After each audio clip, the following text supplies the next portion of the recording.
Okay, welcome everybody. I am Rich Diviney. I'm honored to be hosting this week's episode of the Talent War Group Leadership Collective, episode 31. And of course, I'm with my good friend, George Randall, and co-authors, but also really honored to have one of my great friends and author, Dan Coyle, with us, author of many books. I tell you, though, the one I read that caused me to reach out to Dan years ago was called The Talent Code. And I was still an active SEAL, and I was running training, and I read the book, and I said, I have to contact this author. So I don't know how we did it, Dan. I think it was a mutual friend or something, but we got into contact. I had you come to the command. You spoke to all of us. I think we had you come twice, but had many meetings and had some beers and over dinner and talked about concepts. You've been a mentor to me, so thank you so much, and thanks for being here. Hey, it's an honor, Rich, and I can say that I could definitely have never become a Navy SEAL, but you have become an author. So that's impressive, actually. Right. You were able to adapt your skill sets and your talents to this world. Congrats on your book. Well, thank you, Dan. I appreciate that. And let's just get right to it. I know we have a bunch of questions for you, and of course, we'll open it up to the group for questions as well, and the viewers. But let's start just with the basic one. And having written the Talent Code and the Culture Code, and us talking about, Talent War as a book, and of course the book, The Attributes, talking about skills and attributes and talent. What is talent? I mean, in your opinion, what is talent? How do we define that? Let's start with that baseline. I love that question because it is such a mysterious, beautiful, wonderful word. And it's something that we all want in our lives, in our kids, in our businesses, as we evolve and adapt through the world. We're always thinking about it. And for me, after looking at it in all these different contexts, talent is the ability to do it. Talent is the ability to do the skill that you want to do, to have the power to do what you want to achieve, the effect you want to achieve in your domain, in your life. And it's not potential. People talk about talent as if talent and potential are the same, but they're not. They're not. And we're actually pretty terrible judges of potential, our own potential and other people's potential. But in order to have talent, you have to be able to actually do it, which means if you're a human being, you have to have the wiring in your brain to be able to execute the skill that you want to execute, to have that power. So, and that is sort of a you can or you can't sort of situation. If you can do it 1 out of 10 times, that's not particularly great. But as you get closer to 10 out of 10, then you have the talent. So it's a great question. I'm glad you made that distinction between talent and potential, because I talk about potential a lot. I love the word, right? But potential is really, it's always in front of us. It's what could be. It's not what is. And talent is, in fact, oftentimes what is. It's how we show up, is the ability to do that skill. So when we're talking about talent, and we're talking about finding the right people, because you're finding the right people with the hope of what could be, with potential on your mind, how do you merge those two factors? Yeah. No, it's really true. I think a lot of the great work in our lives, whether it's our family life, our work life, and military life, sports life, happens in that space between people. It's really easy to look at talented individuals and say, well, if we want to be good, we should just we should go out and get the most talented people and put them on a team. But when you look at the research, you find that teams of all-stars do not do very well because they're bad at cooperating. They're not able to have those interactions that let them add up to be more than the sum of their parts. And that's the whole question with any group, with any team, with any unit, with any company. Can you get them? Can you encourage them? Can you enable them to add up to be more than the sum of their parts? And that's where culture and context come in, right? That's what culture is. It's, do people add up to more or less than the sum? A strong culture, people add up to more than the sum of their parts. And so it's easy to get dazzled by the potential, as we've already talked about, and to get dazzled by individuals. But I would argue that when you look at most of the research, what you find is that you should look deeply, not at potential, but at what people really can do. And you should look even more deeply at how they interact on their teams. If you take the best surgeon at the best hospital and pull him out of his team, he becomes average. His ability is connected. It's a web of interactions with the nurses around him, with the other doctors, with the other diagnostic, with the anesthesiologist. They're all connected. And so that if we begin to see talent as this sort of networked organism that is a bunch of people connected in a certain way, I think that ends up being a more powerful way to think about it, because we don't get sort of dazzled by individuals and we focus on where we should focus, which is How are they adding up to more? How are they helping each other unlock the best in each other? Yeah. This really is a good point, Rich. And I know George has seen this many times where an individual will succeed in a specific function or position in a company, then switch to a different company in the same position or function and completely fail. And I know George talks about it a lot. Really, you're trying to find that culture fit that accelerates that person's abilities, much like they accelerate the people around them. That's exactly right. Yeah. That's exactly right. Yeah. If you take Keith Richards and put him in the Beatles, it doesn't sound that great. Like, I really love Keith Richards, I really love the Beatles, but if they don't adapt and change to each other, it's going to sound terrible. So, and I'll building on your idea. I love your idea of culture fit, which is a word a lot of people use these days. Are they a good fit in the culture? There's a little danger with that term, culture fit, that I just feel like I need to flag, which is, if you just focus on culture fit, you end up with a monoculture. Like, you end up with people that look, walk, talk, act, and think like you. Focus instead on culture contribution. Like, who's going to contribute the most to your culture? Like, what group haven't you heard from and might be able to add the most? What point of view are you missing in your brainstorming sessions? How can you, if you limit the diversity of your group, you limit the diversity of the problems you can solve. So anyway, when you think about culture and think about that, I think contribution is a nice way to think about it. Yeah, I know, Dan, George and I spoke about it in the book. Culture fit has become almost synonymous with likability. And hence, when you choose based off likability, they look like me, they walk like me, they talk like me. Yeah, Absolutely. Sorry, Rich. So ultimately, and this kind of stems into a lot of what Mike and George wrote about in the Talent War, and where I come from, and we all come from this military background, in terms of this idea that at least the special operations environment certainly is designed, and the people are designed to operate in the VUCA environments, the volatile, uncertain, complex, ambiguous.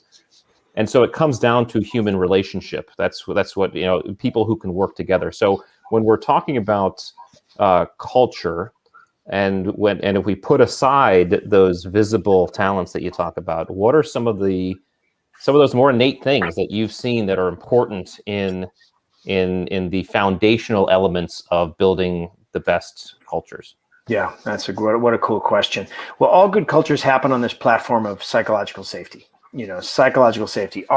Do people feel like they have a voice? Do people feel like they're cared about? Do people feel like they share a future with this group? And there's a ton of research and a ton of sort of observational data on this exact thing. When you establish that, when it's established through a behavior called a belonging cue, and a belonging cue is a really short signal that simply says, "Hey, I see you. I care." Maybe one of the best people I met at doing it was Coach Greg Popovich of the San Antonio Spurs, who's kind of an interesting dude. I mean, if you're a basketball fan, you probably have seen Popovich, and he looks like a cranky old 175-year-old man. I mean, he yells at his guys a lot. He gives a lot of toughness. It's not even tough love. It's just tough. And yet when I went there to observe a practice, and I got there the day after they had lost a big game, and one player had missed a big shot, he went straight over to the player who missed a big shot, put his hand on his shoulder, and then started talking to that player about the dinner, not about the game. He talked about the dinner that Pop had arranged for that player the night before, and the bottle of wine that Pop had ordered for that player. And then they went to watch film, and I thought, okay, this is where Popovich is going to yell at his players. It turns out what started to play on the screen was not game film. What started to play was a documentary about the Civil Rights Voting Act. And they had this incredible conversation that Pop facilitated on, like, what would you guys have done if you had been alive back in 1962? What do you think about this? Where does this fit in our nation's history now? I mean, it was stunning to see the way that he sent these very simple behaviors. They weren't just words. It wasn't words. That's the thing that people don't get about, like, building culture and building safety. They sort of think, well, I'll just talk about it. It's not about talking about it. It's actually reprioritizing the actions of the group around creating conversations about things that are meaningful, and about sending signals that you care, and having behaviors that you care. And so that idea, I think, is really easy to miss, because we've got a part in our brain that is really deep and really strong, and it's always looking to see where we are in a hierarchy. And good groups, good businesses, good teams are always sending signals that are, with their behaviors, that show and that create that sense of safety, that allow people to speak out and be real with one another. Yeah. It's kind of it's a great segue into something that we were going to talk about, and we mentioned, and you and I have had this conversation years ago, and I wrote about it in the book, this concept of dynamic subordination, where the best teams actually, it's not even a pyramid, it's really a blob, and they understand wherever the problem, whatever angle the problem comes from, whoever is the closest to that problem and the most competent immediately steps up and takes charge, and everybody follows. It's kind of a dynamic swap between leader and follower relationship. So that concept really kind of dovetailed so well into what you talk about as the vulnerability loop in the culture code. Can you give us some more insight on the vulnerability loop? Because that sounds like it's behaviors as well, correct?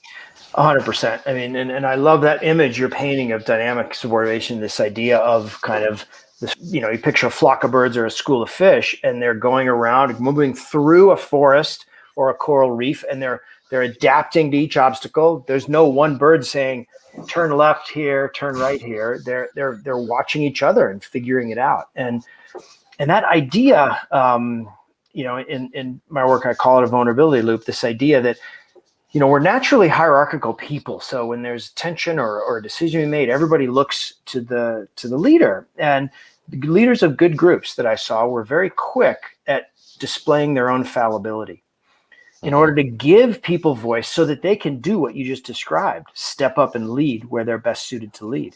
So the leaders were continually saying things like, hey, I need your help on this. Please poke some holes in this. This is my first go at it. I make mistakes all the time. I need your help on this. And by sending that signal, they enable the blob to form and the people at that leading edge of the blob to make good decisions. And I think what people tend to miss about that is how important it is to be continually sending that signal, that to over and over again. It's not like you can do it once and say, well, I told them I was fallible. I told them I needed their help. It is a behavior that needs to be a virtue that needs to be practiced, and to continue. The leaders I saw were incredible at continually inviting others to lead and continually having this backbone of humility about their own skills. And they really delighted in moments. And it's really hard to do that as a leader. It's hard when you sort of want to be that guy and it's in your identity to be that guy, to actually withhold that impulse, take a step back and let somebody who actually might screw it up a little bit. They might do it, not do it as well as you. But if you're going to grow and if you're going to create these growth experiences, you got to be willing to tolerate that tension, tolerate that unknowingness, and not just leap into every situation and say, I'm in charge. So the leaders that I spent time with, leaders that I watched, were extraordinarily good at kind of living through that silent, difficult moment, waiting for someone to step up and then celebrating when they did. And so obviously the leader, it starts at the leader, and that behavior has to start there. However, the highest performing teams, that type of behavior is modeled by every single member. Every single member is being transparent about their weaknesses and their strengths, because you need to wear both on your sleeves, right? Because your teammates need to know what you are strong at and what you're weak at, so we can lean on or be leaned on. When you examine these cultures for all these different businesses and in your research, what was the best way? Obviously, modeling is one of them, but what were some of the ways that leaders encouraged that behavior so that the team members could do the same thing, and you could actually, in fact, get that amorphous blob type hierarchy or task organization that moved through uncertainty in any really environment? That's what a cool question. Yeah, they did a lot of different ways, because there are many, many different ways to send that signal. Some of them are really direct, some of them are indirect. One of the cool ways I saw was through a technique called the 2-line email, where the leader would send an email to the group saying, hey, tell me one thing you want me to keep doing and one thing you want me to stop doing. And what happens is when you send it to your team, suddenly everybody else wants to do that too, right? Because they want to know. They want to know. And it creates this sort of chain of conversations around, hey, I'm telling everybody what I think what they should keep and stop doing, which is sort of strengths and weaknesses. And I'm getting tons of feedback on my own, which will help create that. Another way that people create that is through the process that you know so well of AARs. Of actually after an event, after you try to do something, it could be as simple as a sales call, it could be as complex as a mission. It could be a game if you're in sports, to actually circle up and say, all right, let's talk about this. What went well? What didn't go well? And everybody owning what didn't go well, and everybody owning when they thought something did go well. Another way I've seen people do it is through a concept called sharing your backhand. If it's tennis, everybody has a forehand and a backhand. The backhand is sometimes weaker. And so this concept is, hey, share your backhand. If you're really good at execution, but you're not really good at planning, maybe let people know that's your backhand. And finally, another way that people do it is by doing a technique called user manuals, where you do a single page and you write down how you like to work and what you're good at, what you're bad at, when you like. It's sort of like, hey, we've never worked together. Here's a one pager that just gives you a little sense that I like to work in the mornings. I really hate uncertainty. I love clear communication. And you kind of share your style, your preferences with your team, your strengths and your weaknesses. And if everybody has a user manual, it's sort of a fast ramp up to familiarity. Yeah. Fantastic. Mike, I want to give you a chance because I knew you had some questions about the whole AAR thing. So let me just toss it to you for any. Well, first of all, I don't think you can find 4 individuals that are more passionate about this subject. And I'm looking at George and texting with George. We were fascinated. I want to make two highlights from our research. One, we spoke with Brian Decker. Brian Decker, Dan, was a former Special Forces Lieutenant Colonel, much like Rich. He revolutionized their assessment and selection program. And now he's the director of player development for the Indianapolis Colts. He said what they found when they walked onto teams of candidates going through the obstacles is that they could never identify a clear standout leader in terms of someone trying to direct everyone. Rather, the best teams, as you both had mentioned, were the ones that just worked together towards a common goal. They even ran a test, and similar to the test with the kindergartners, with the spaghetti. Yeah. A local MBA program brought some undergrads and some high-performing MBA students, much older, and the undergrads never discussed hierarchy, who's in charge of what, just went to task, and similar to the kindergartners, they won. But one thing I want to add is General Dempsey called it an emotional intimacy, is that there was this emotional intimacy amongst each of the members of the team that allowed them, that knew they were in the safe environment you talk about, to allow them to share without fear of reprisal with one another, their mistakes, their successes. So that leads me to the question, because I know the environment within the private sector has changed fundamentally with COVID. So, to the business leaders on here, how do you build and follow the advice you laid out in the culture code in a remote environment to build the culture that you preach? God, what a question! Yeah, it's the question, really. How do you be together when you can't be together? Like that's what we've all been facing, right? We're facing with our families, with our businesses. How can we be together when we can't be together?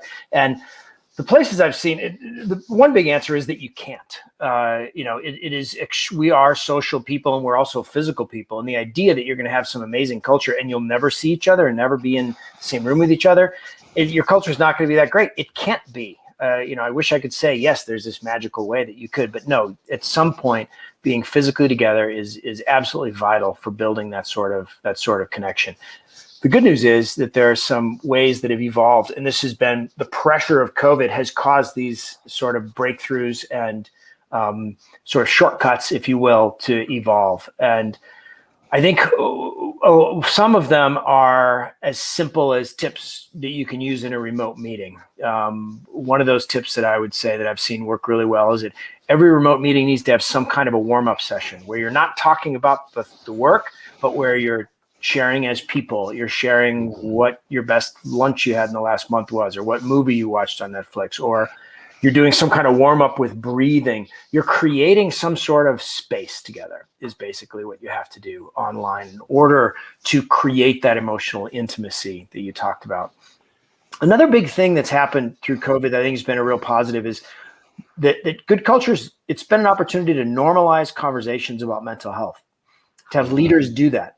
That's a big deal. When you're with somebody in an office and they break their leg, you can see that. right? And you can talk about that and you can help them.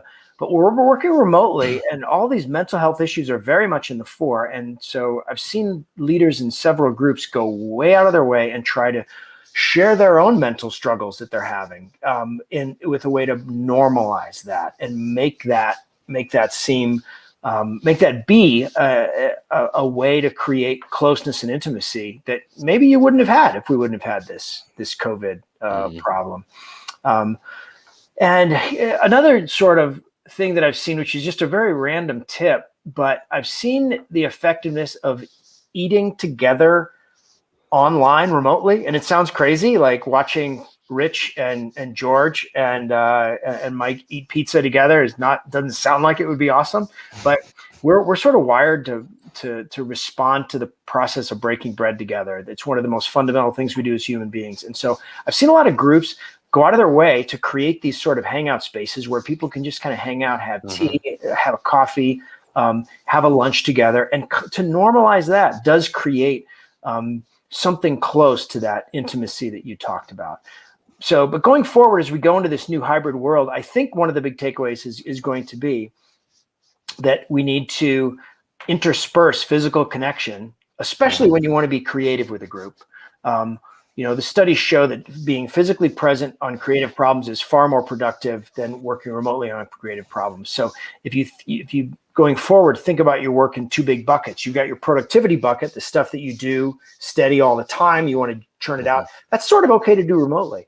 But when you're talking about, we've got to innovate, we've got to brainstorm, we've got to come up with some new stuff. For that, you want to invest in physical presence, and whether it's flying people across the country or creating a temporary office space where people can come for the day, that ends up being really, really vital. So physical presence ends up being kind of this premium experience that you can create for your people to work on the most important creative work. Hey, Dan, I had a question for you, and kind of taking you back to the talent potential thing. We all nerd out on talent, but one of the interesting things, we had the CHRO that contributed to our book. And, one of the things he pointed out that Mike and I were challenged, and I know, Rich, you guys had to be thinking about this in the teams, is that the change in the world is so rapid. Technologically, markets, everything changes so fast. And there's so many people probably listening that they got hired into a job description 6 months ago, and that job description isn't close now. Right. So what would be your advice on kind of striking a balance between looking for that talent and looking for the potential, because our jobs and things change so much in a corporation? Even if you pivot on a product, if you pivot on a service, a market space, an industry, vertical, horizontal, what are your recommendations about trying to first go for that talent, but then kind of get some rotation into the potential so that you're hiring people for the jobs of the future? Yeah, I guess I would think about it as, you're really you're trying to hire learners. All this adaptation comes down to a simple question: can you learn? Can you change the way you do things and learn new ways of doing things quickly and efficiently?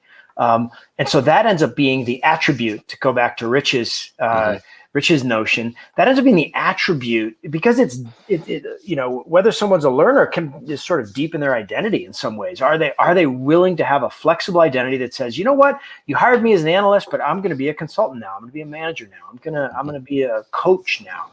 And so this core idea of, like, how do we build a learning machine, I think is really at the core of what it means to build a company right now. So how do you build a learning machine? Well, you want to hire people who are really good at learning, right? Who contribute to your culture. But then you also need to build systems and practices and habits that let that spin, that let that work. And I've seen some smart companies do that. One is IDEO, the design firm. And what they do is, at every project, they take time to talk to all the project members to say, what do you guys want to learn through this project? What piece of this project excites you the most connected to your career? What element of this do you really want to explore?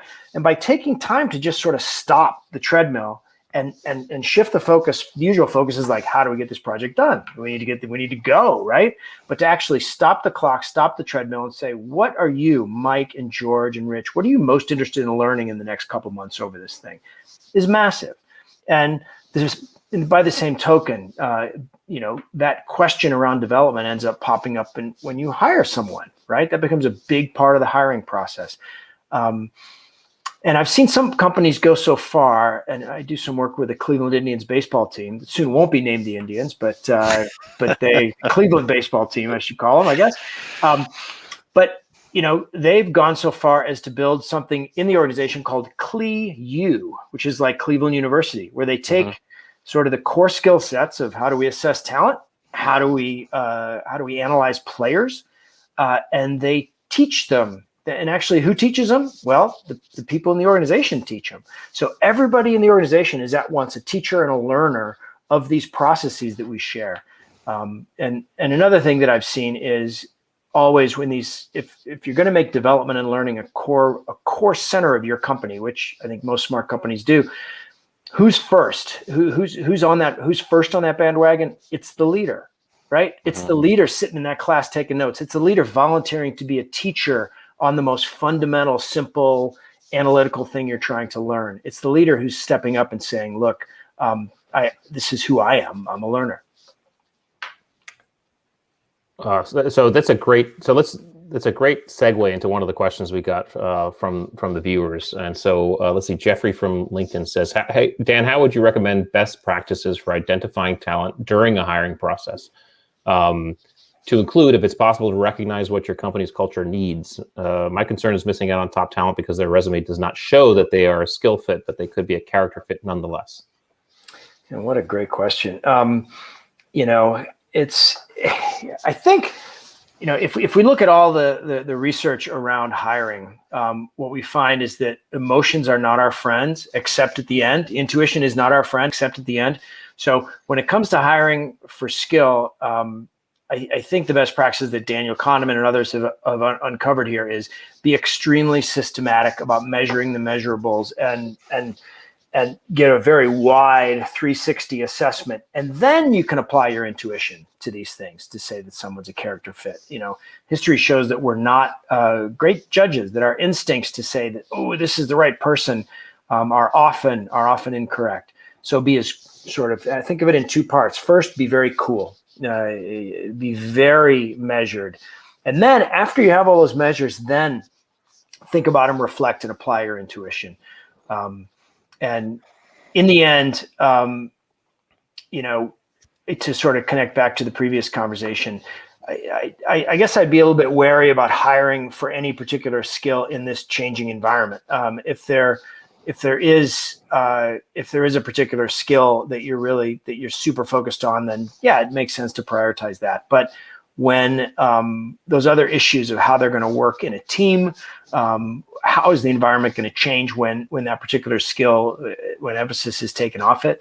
Another thing I've seen a lot of groups do is when possible, have some kind of a test period, to really make behaviors at the core of this, at the core of their assessment, not simply character, intuition, and emotion.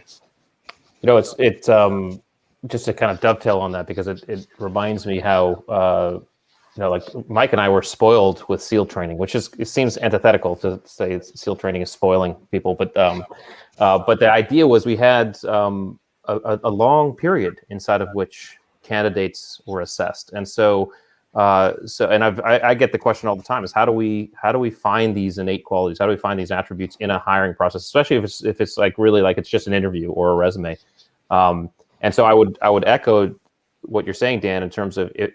When able, if you can protract that process and put a candidate through different contexts and categories. Yes, you might have an interview, but maybe you have a sales pitch they have to give, or you have a dinner you go to, or and you see the person inside of different contexts, which show different behaviors.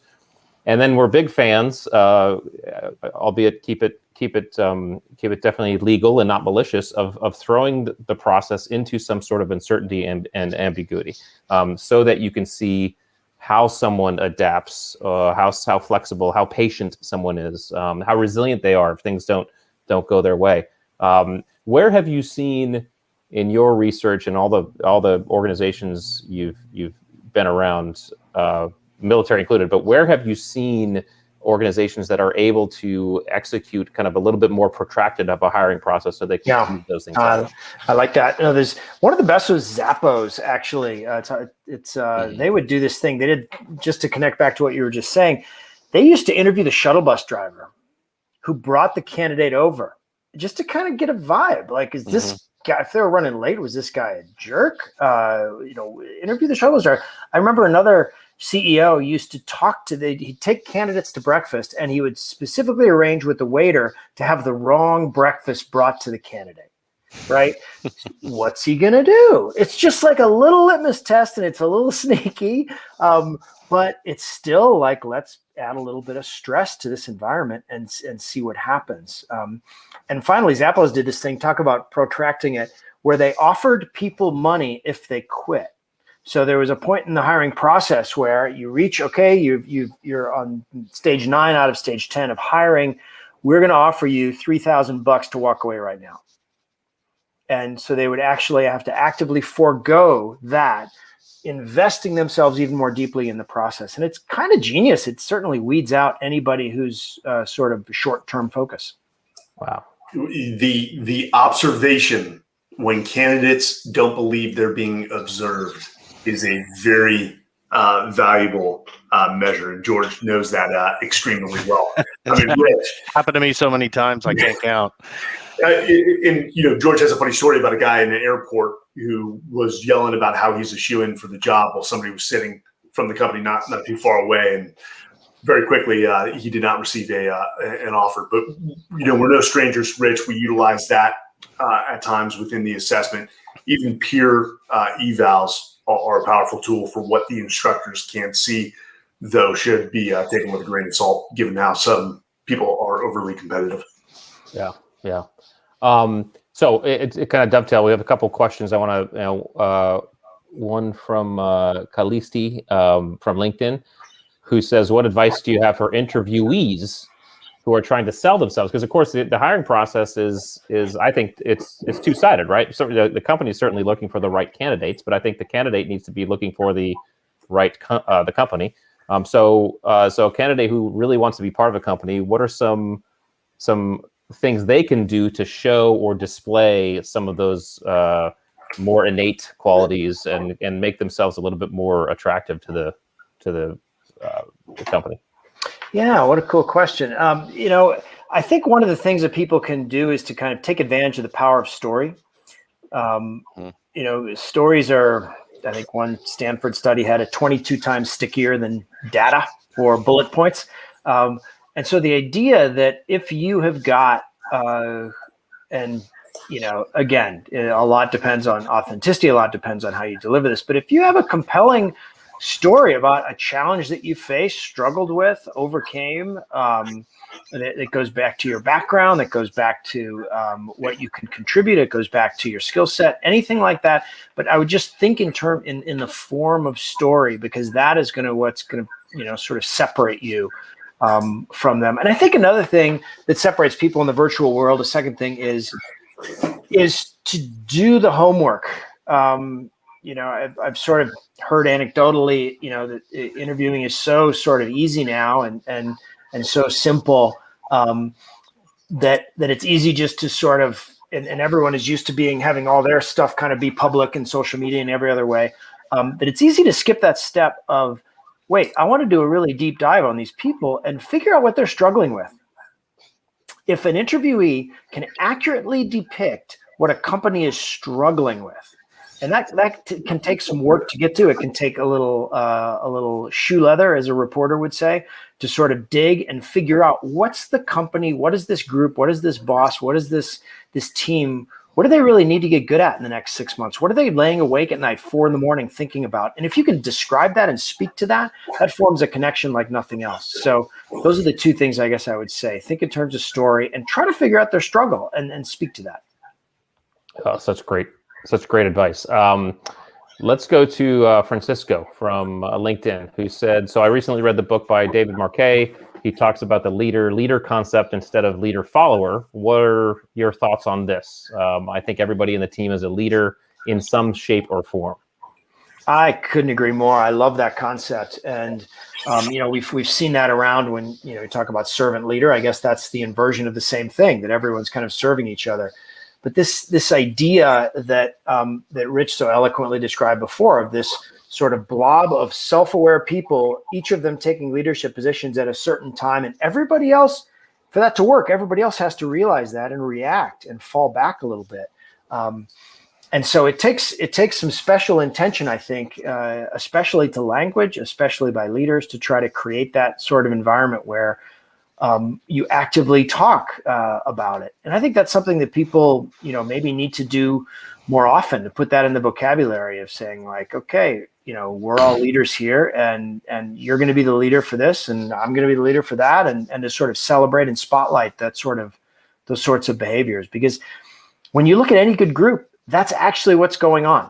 Like when you look at a good basketball team, even though those coaches in college stand on the side and point, it looks like they're the leader. They're not. The game is going on. The people are making decisions, and they're passing to the open guy who's shooting. And it's the same with the military unit. It's the same with any creative group like Pixar. They're making a movie together. You can't tell who's in charge. You can't tell who the director is. I spoke to somebody at Pixar who, I think they worked in the coffee shop, and they have all these sessions where everybody watches the movie together, and people can just sort of raise their hand and offer improvements. And this guy worked in the coffee shop, and he was offering improvements to the movie, and actually his suggestion was taken. So this idea that that leadership is everywhere and shared is, I think, an incredibly powerful one. It's interesting because we've talked about this, and Dan, I love semantics, because I think when we get into the details of words, it starts to provide clarity. And one of the problems with the word leader or leadership is it implies being in front. I mean, you lead the pack, whatever. And we all know that the best leaders in our that we know in our history or whatever, they're not in front. They're actually behind or in back. They're empowering. They're pushing. You sometimes don't even know they're there. And I remember, I used to tell my junior officers, you have to accept the irony of leadership. And the irony of leadership is, if you do your job correctly, you work yourself out of a job. You create an environment where you're not needed at all. And so as a person who's in charge, because again, those get conflated too. In charge is not the same as leader. One's a noun and one's a verb. But someone who's in charge, who is actually seen as a leader, what are some ways that they can effectively start to pull themselves back and empower and create that environment? Yeah, I think that one way is that I've seen effective leaders do is to really individualize that process. The leaders I've seen do this effectively really try to get to know their people well. And then they communicate to those people in kind of short, very individualized bursts that empower that person. And it can be as simple as asking them a question, or I'm thinking about a baseball coach who spends like a week thinking about little conversations he wants to have with players to sort of get them more empowered.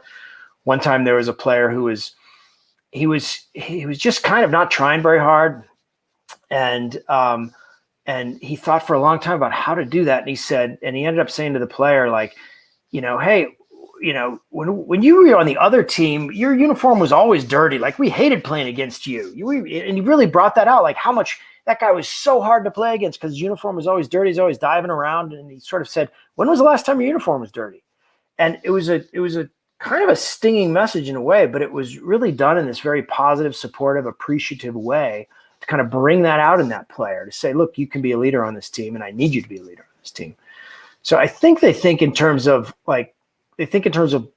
empowering conversations, I guess is the way I would think about it. It's leadership is really relational. If we think back on the leaders in our own lives, and the coaches and the commanders and the bosses who had an impact, I'll bet we can all remember specific conversations with them. Like, where does that happen? It's not just magic, right? It's moments when they sit down and look you in the eye and tell you something about yourself that like maybe you didn't quite dare believe, but they believe it. And it really breathes life into you. And I think that's the process that good leadership has. It's conversational, it's relational, it's them observing you and seeing what you might be capable of. So it's, in a way, they're operating in this area that we called potential early on, right? And they're helping you to sort of realize that. Yeah, fantastic. And so, I want to loop back a little bit because there's one question that I want to hit up and really expound upon, because it's from Jonathan from LinkedIn. He said, "I love Dan's point on vulnerability. How do we make that transparency part of the culture?" And I think that loops into this idea of safety and a lot of what we're talking about. So can we double down on that whole concept a little bit? How do we make transparency part of the culture? Yeah, right. Yeah, it's a real challenge, but it starts with the leadership. It starts with leadership being transparent about the most important tensions that people face. One way that I've seen people do that is through a process called a culture capture. And a culture capture is a process where you send out a survey of about 10 questions to the whole group, and they're very simple questions. It's what's one thing about our culture that we should never change? What's one thing about our culture that we definitely should change? What is, if you could summarize our culture in 3 words, what would those 3 words be? What are you proudest about working here? You sort of ask very basic questions like that, and you compile all the answers. And then you create a conversation. You sort of feed the answers back to the group, and you create a conversation around the main tensions that you face. And that process, where you're actually sort of surfacing what people really feel and think about the culture, can be a first step toward creating that level of transparency if you don't already have that level of transparency. But I would just emphasize that it's a continual process that is built on behavior, and the most important behaviors are when leaders step up and own the problems, and when other people step up and own the challenges, and when people really are vulnerable together. That's what it's. You can think of it as sort of a feedback loop. The safer you are, the more vulnerable you can be, and the more vulnerable you are, the safer you feel, right? So this is why every culture in the world is never static. It's never fixed. Like, I used to think that great cultures were like operate on this higher plane, like this different level of existence where there was never any problems, where every idea was good, like Pixar or anybody like that. Like they would, there was never any tension and never any arguments. And that's not true. Great cultures are great because they turn toward problems together. So any process that helps you to turn toward problems together, that helps you name what you're facing and be honest about it together, is a really powerful thing. It's interesting. Oh, go ahead, Mike. The only thing I was going to say to sort of tap onto that is, Dan, yeah, absolutely. Step 1 is being vulnerable as a leader. I think another opportunity, and I always bucket things, I'm always looking for leadership opportunities, is how you react as a leader to the problems that happen. And Rich, George, all of us have worked for those leaders that came down on us. And we've also worked for those leaders that, you could see it in their eyes. They were wildly upset, but they reacted with such professionalism and actually saw it as an opportunity to mentor you, to teach you, to coach you, and then ultimately multiplied that vulnerability in that culture. We talked earlier before this started. It does seem, and this is from non-empirical observations, that as companies get a lot larger, your publicly held companies that are massive, thousands of employees, that sometimes the culture gets away from this vulnerability. And it goes back to that, owning your problems, going back to the AARs, which we know so well. But, from a lot of people I've worked with, they said, I do not want to admit mistakes because it puts a bullseye on your back. Yeah. And then you almost open yourself to finger pointing and taking all the blame. How do you go about reversing that as a leader? Yeah, it's really hard. In those giant companies, it is exceptionally hard. We're not normally built to interact in groups of thousands, right? That's not how we evolved. To actually care about what 1,000 people think is very strange. So what you end up in big companies is you have a lot of microcultures. And I think that's the area in which to address this sort of question of how do I open up and have risk. I don't want to put a bullseye on my back by admitting to having a problem, by admitting a failure. And it's up to leadership, first of all, to sort of set the tone where we realize, hey, most of those failures aren't actually failures. And if we don't fail and learn, we're going to fall behind. And so a lot of companies go to extraordinary efforts to spotlight this. They'll have a failure wall where they'll capture their failures on Post-its and celebrate them, or they'll have a rotating trophy for the biggest failure of the week, or they'll have, in tech firms, they have something called the Day of the Dead, where they take all the failed projects of the year and celebrate them. And that idea is always the same, which is that if we hide our failures, we're going to get dumber. But if we actually examine our failures and have smart, productive failures, we're going to get smarter. So that's sort of step A, to make failure safe, to make fallibility safe, to make learning the point. Step B is to really frame those failures around learning, to sort of really put the focus on what you took away from that failure. And if you combine those things, what you end up happening is that when there's a problem, especially when leaders model this, there's no such thing as a bullseye, because people are actually trying to put bullseyes on their fronts, not on their back. They're trying to say, hey, here's this project that I did, but it didn't really go anywhere, but it led us to this breakthrough. And if we hadn't done it, maybe we wouldn't have had this other breakthrough. When you examine the history of any successful project, there are failed attempts. There are failed experiments. And in a deeper way, having a culture of experimentation, to use Rich's point, like to use that word experiment a lot.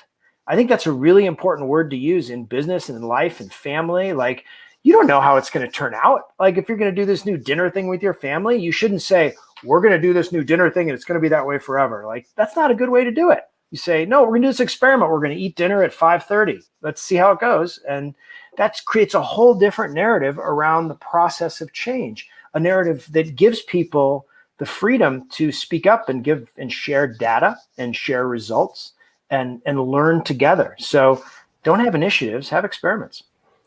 I need to highlight one of our viewers, Chris Withrow, who's if you've read the attributes, he's featured in the conscientiousness chapter. It's about him, but he says, and he's a former SEAL, also a police officer.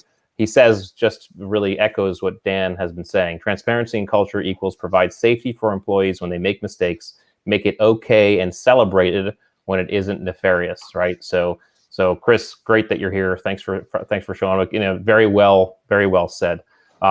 What's interesting is that a couple of things you had highlighted, Dan.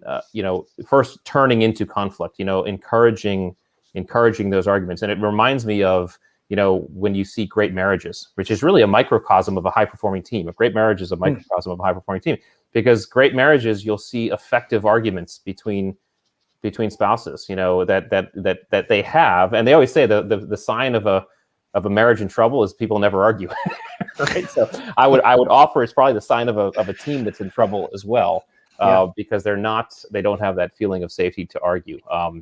And also what you said in terms of the putting your bullseye in your front. This is the most effective environment inside of which you get the after action reviews or the critical event debriefs, where the environment of safety has been constructed in a way that people volunteer their mistakes. No one has to point out, hey, you did it wrong. The person who did it wrong automatically steps up and raises their hand. If that's happening, then you have a great environment, a great culture.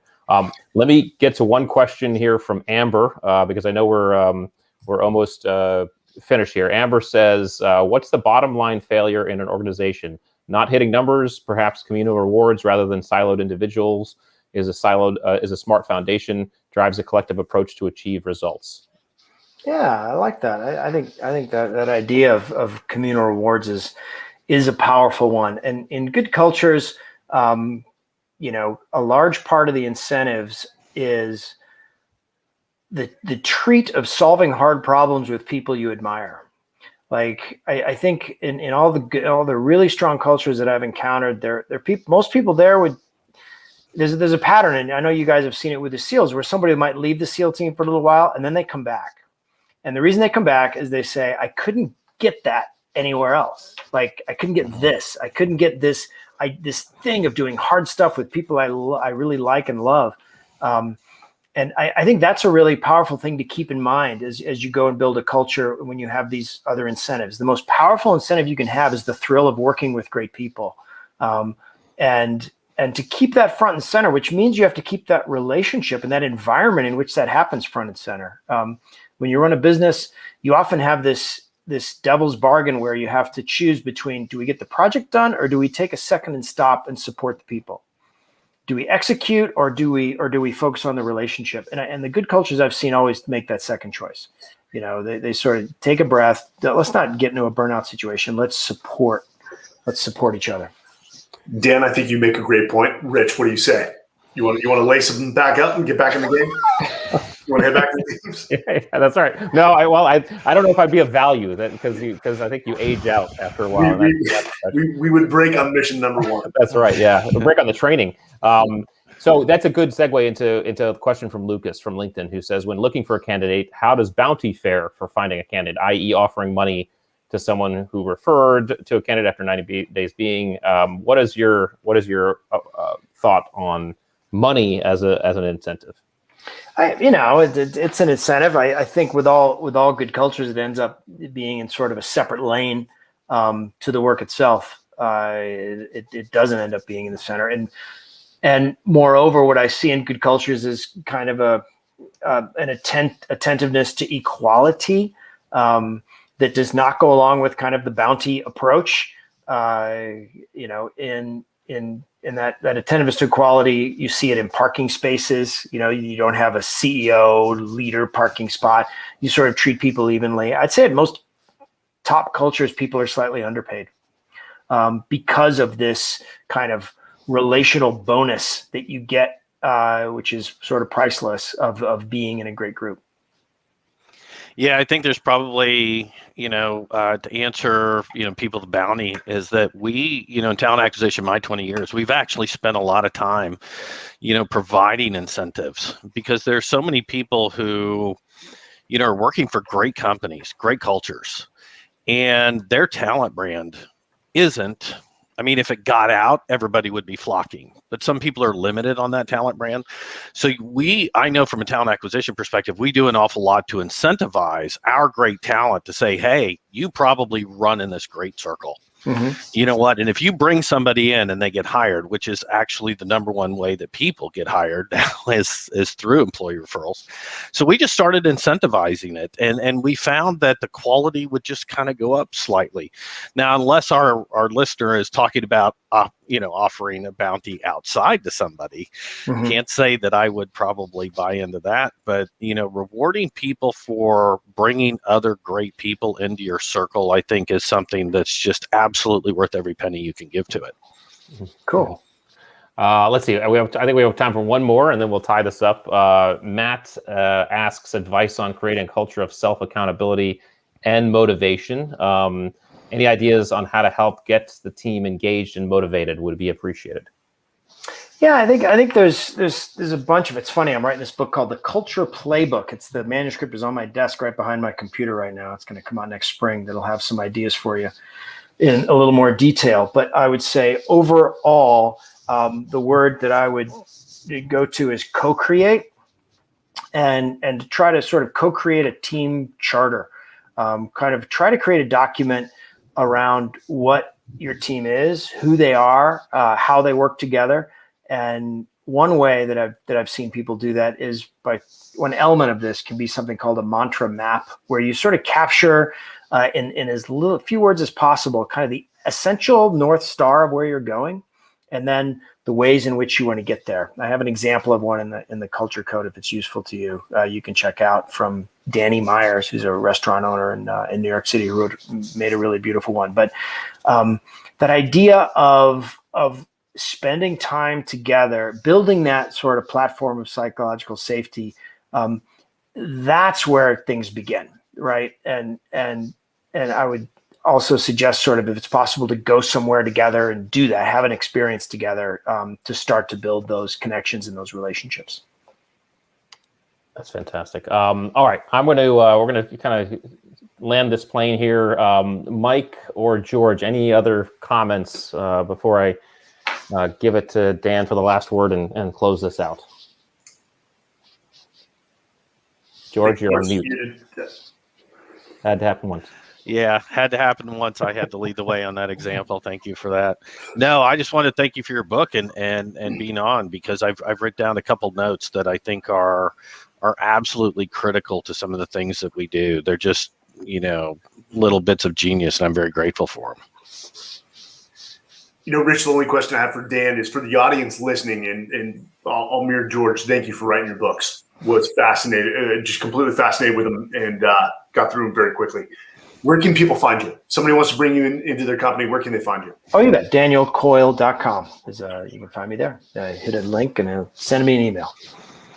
Awesome. Dan, any parting words or advice before we close this out? Well, besides how much I've enjoyed all of your guys' work, and it's cool to see how much these things overlap and how much they overlap with just regular old life. I mean, I think that's one of the things that sort of emerged for me out of this conversation, that all of these things we're talking about, they're not just like business strategies or anything like that. They're just ways of looking at the world. And I know your guys' work has helped me look at the world more clearly, and I'm grateful for that. And so thanks for having me. Let's do it again sometime. Well, we couldn't be more grateful, Dan, for being here, for being a great friend. And for the viewers, Culture Code is one, Talent Code is another. Although I will say, if the book has Dan Coyle's name on it, get it, read it. Just buy it. Because it's. I mean, you're an awesome writer, but you're also an incredible human being. So thanks for being such a great friend, such a great mentor. Thanks for this time. I look forward to our next conversation, my friend. Me too. Thanks so much, Rich. All right. See ya. Thanks, Mike. Thanks, George.